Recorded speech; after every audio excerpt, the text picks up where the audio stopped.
Not so long ago, 29ers were derided as wagon wheels and clown bikes. But now, they represent three of the hottest enduro bikes on the market. We're talking about the evil Wreckoning, Trek / 9.9 RSL and Specialized S-Works Enduro. All three bikes come with full carbon, single ring specific frames, boost dropouts front and rear, and 160mm travel forks. All three are stunning enough to hang in a gallery. But which one is worth selling your kidney for? Let's find out.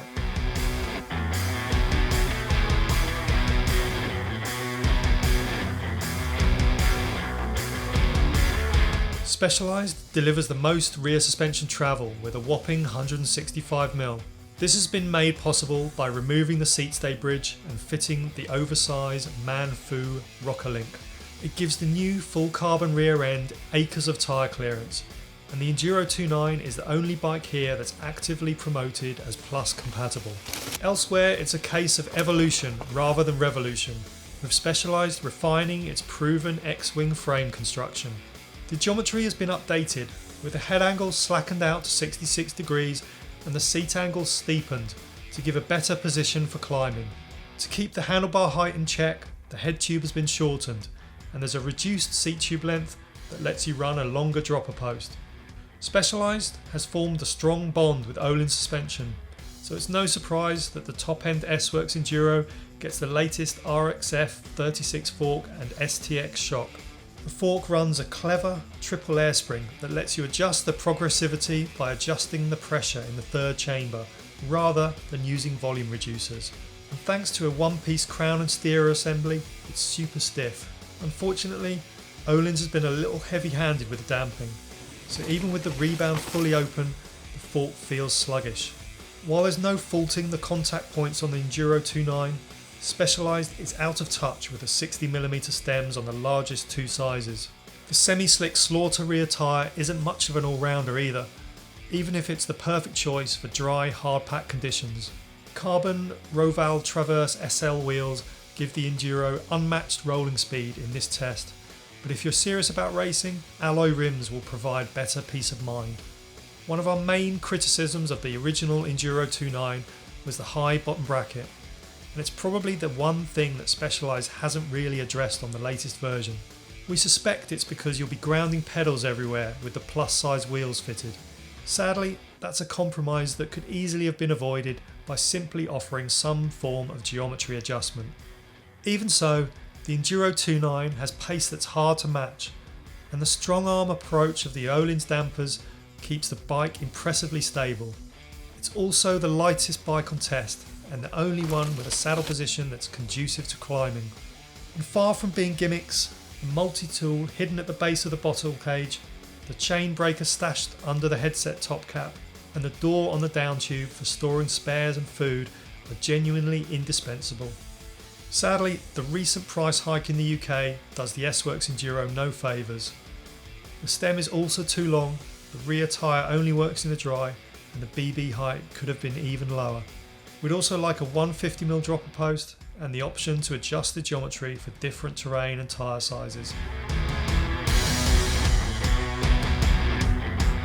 At 150mm, Trek's new Slash has the shortest rear travel, but the geometry is more than a match for the Evil and Specialized, and actually boasts the slackest head angle and the longest wheelbase. It gets the new straight shot down tube, which helps to make the frame lighter, stiffer and stronger. But to stop the fork crown hitting the frame, there's a neat steering limiter built into the head tube called the knock block. A less obvious change to the frame is that the shock is now mounted on bearings at both ends, and the benefits of the reduced friction are increased grip and amazing small bump sensitivity. So much so that the Slash 2.9 never felt like it had less travel than the other two bikes. You can reduce the travel of the Fox 36 Talus fork by 30mm with a quarter turn of the dial. It's simple and effective, but we're not convinced that the Slash needs it, and you definitely pay a price in terms of support compared to the fixed travel version. There's no faulting the RC2 fit damper though, and we were constantly impressed by the fork's ability to iron out even the most stubborn creases in the trail. Trek loses ground on the competition when it comes to some of the other components though. The carbon handlebar has a goofy profile that dips down at the ends, the saddle feels bulky and overly soft, and the Bontrager seat post only has 125mm of drop, so the seat becomes even more intrusive on steep descents. First ride out on the Slash 2.9 and we bottomed the rear suspension in the blink of an eye. Turns out that we were running too much sag, so with the correct pressure and an additional volume reducer, the harsh bottom out was eliminated. This wasn't the end of our shock fettling, however, and we progressively added damping to help stabilise the suspension and make the Slash 2.9 more effective on the climbs. Trek has done an amazing job with the geometry and sizing. The feel of the carbon frame is solid without being too stiff or jarring, and the grip from the rear suspension is on another level, but it's a tricky bike to set up, and there are aspects of the build kit that prevent the Slash 2.9 reaching its full potential. Which just leaves the evil, and not only because it's the rebel of the group. With 161mm of travel, the Wreckoning is the longest bike in the evil range, and has even been ridden to victory in a downhill race by brand ambassador Luke Strobel. Asymmetric mounts on the carbon swing arm let you push the head angle and bottom bracket height well beyond current norms. Changing the geometry isn't as straightforward as on the Trek, but in the lowest setting the head angle measures a slack 65.4 degrees and the BB drops to a ground scraping 334mm. And if you can't find your preferred stance with the flip chips, the oversized head tube will also swallow an angle adjustable headset. Suspension setup is super simple, with a small sag indicator on the Delta system linkage to help you dial in the sag. Equally, the 3-position compression lever on the RockShox Monarch RC3 shock won't make your head spin trying to find the optimum damping settings. RockShox also provides the Lyric RCT3 fork, and while it's not as composed as the Fox 36 on high-speed square edge hits, it transmits less force to your hands than the Öhlins on the Enduro.